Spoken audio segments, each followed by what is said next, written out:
a couple of years ago, our daughter was diagnosed with something called Rett syndrome, which is a rare neurological genetic disorder. So for people who don't know, Rett syndrome affects every aspect of life. It impacts gross motor, fine motor, feeding and swallowing, respiratory and breathing. If you think of an aspect of life, it probably has impacted it in some way. So it's a pretty intense diagnosis to receive. And so it's just been, for me, a really interesting journey because I've got my bachelor's and my master's degree in special education. And so I really, learned a lot from that perspective. And now I'm learning a lot from the parent perspective and seeing both sides.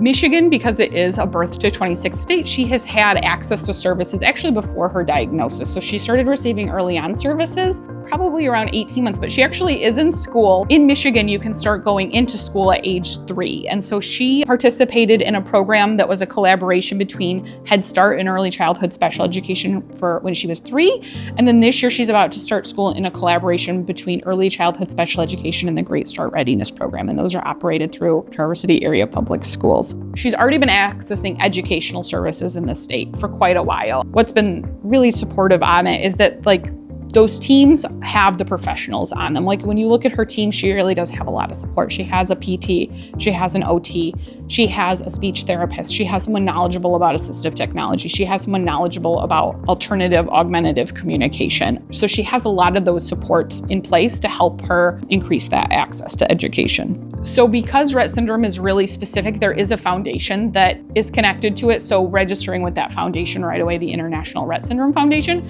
that gave us a really nice framework and a plan, if there can be a plan, so to speak, early on. So we kind of knew who we should connect with, what physicians, what school resources, things like that. But then outside of it, we also have really relied on community supports through outpatient therapies. I would say if you have any questions at all about your child, or if you're wondering if they might need extra support, you could reach out to your primary care physician and talk it over with them. You could also reach out to your local ISD and just ask questions about what services are available. If it's someone who is 0 to 3, they might connect you with early on. If it's someone older than that, they might connect you with your local school district. And then that school district can decide what plan of support might make sense, or if an evaluation is necessary or whatever. That's the thing that's going to open up doors to all of those resources. As well as there's other resources out there that families can know about. If you reach out to your physician, they might have, I think when my child was born, Healthy Futures was a resource, or, Help Me Grow might be another resource through our ISD who are